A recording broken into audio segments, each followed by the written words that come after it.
I don't know if you know this, but Salesforce announced a week or so ago that it just cut 4,000 jobs in its customer service department for AI. And this has been blowing up my social media feeds. Okay, nice. Oh, nice. Oh, very enthusiastic. This is so great. It's been wild. And if Salesforce officially says that it was because Agentforce was so productive that it could cut these jobs. But that's not my take. I have a different opinion here. I actually think this had a lot more to do with everything else that was going on at the time, which is like shareholder and financial reports and Benioff trying to impress them than anything else rather than efficiency. Now, I'm going to try to make a good case here, don't worry, but I'm going to go over three things. First, I'm going to say why Salesforce support is actually getting worse, not better. We're going to talk about why Benioff kind of like ginned up the whole AI is working for us thing. And then third, we're just going to talk about kind of where Salesforce is and the spot that's in. Let's get into it.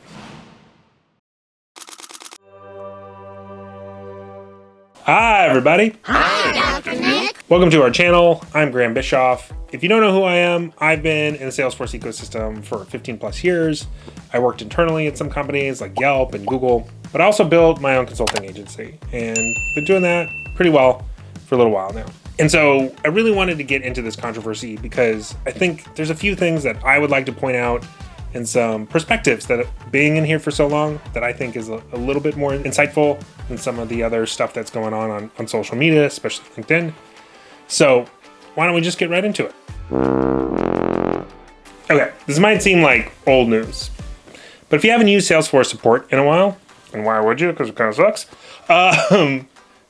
Agentforce has changed quite a few things. Okay, first and foremost, they gated everything through Agentforce, which is like, you know, gating everything with Clippy, except for like not as good to Clippy, like one that has kind of fuzzy memory and doesn't remember things long term. I wonder what that's like. Let me get high. Then I'll remember where it is. All right, so where is it? Where's what? And look, we all know or remember how terrible the old support was. You would write down all the questions, you would call, someone would give you a call or you would call them, and then the first thing they would ask is all the questions you filled out. It's like terrible experience.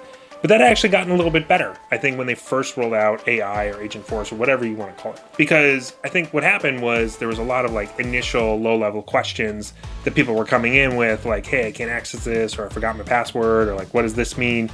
And all of that went out. So all their agents had like a lot of time to help us out. And it was great. So I could call in, get a hold of someone who called me back relatively quickly. And that seemed like a really, really good way of doing things. But that seemed to be too good to be true. And now it sucks again. And I think it's only getting worse. I don't see it getting better. So I don't buy this whole efficiency thing. Because honestly, I don't see the efficiency anymore. Maybe 6 months ago when it started to get better, but definitely not now. It's gotten way, way worse. So it's not good for me anyway. Look, Benioff needs a win. I mean, investors, they're kind of skeptical. Like, is Salesforce even going to win this AI race? And if not, like, is SaaS even going to survive this AI thing? Check out this Wall Street Journal article. Now, according to this article, it appears that investors believe SaaS is on its way out. And Salesforce, to survive, or at least get some more investment, needs to win in this AI space. Now, that's not something I believe. Like, there's this weird theory floating around that like AI will just like CRMs will just turn into this like chatbot over a data lake. Like, I don't think that that's true. Like, there's a lot of good things about CRMs, about data entry, and just quite frankly in the interaction and the way that it works, reporting, etc. Like, all of that stuff still needs to exist in software, and the underlying software and functionality that's built, it's very intuitive for human beings. So I don't think this is all going to go away and just become a chatbot. I honestly don't believe that that's what's going to happen. But all that to say, the article does bring up some other good points. But investors seem more skeptical, and I don't blame them. The article clearly states that despite good profit margins, Salesforce's price has dropped 25% this year. And really the only thing that's going to save them is dominating in AI. That's something that Benioff is keenly aware of and actively trying to address. And what better way to do that than to actively say, hey, we have AI that was so productive, we could cut 4,000 jobs. Like, that's nothing if not a win. And that's probably not the truth. I mean, it's more likely that they just knew that they could make a worse customer experience and they'd have no churn. Because you're dealing with a customer base that just quite frankly can't afford to move off a CRM to another CRM. Like, who's going to leave Salesforce?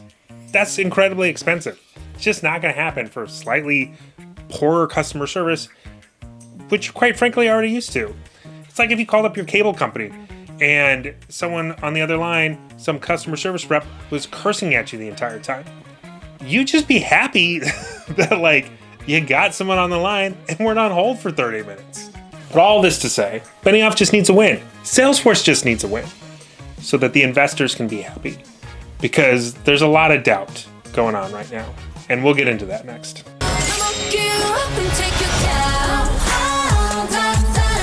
Okay, so remember when I said that Salesforce's stock price had declined 25% this year?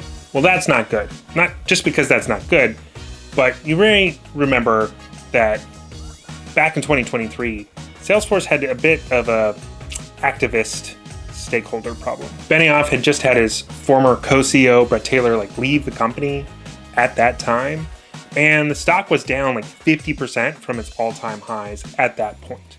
Now, luckily, Salesforce pulled itself out of that slump, and 2023 was actually a great year. It literally doubled its stock price in that same year.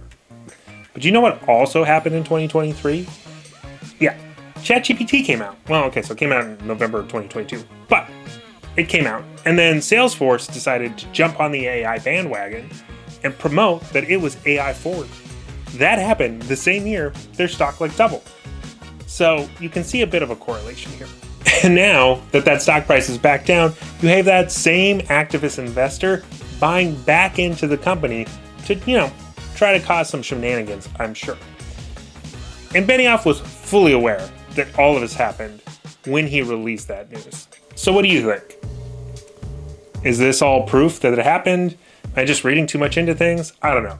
I just find it to be a great coincidence that at the same time Salesforce is having stock problems and investor activist problems, Benioff announces at the same time that, AI is going great and it's allowed us to cut back and be more profitable. I don't know. I just don't buy it, but that's my take. Well, thanks again for getting through another video.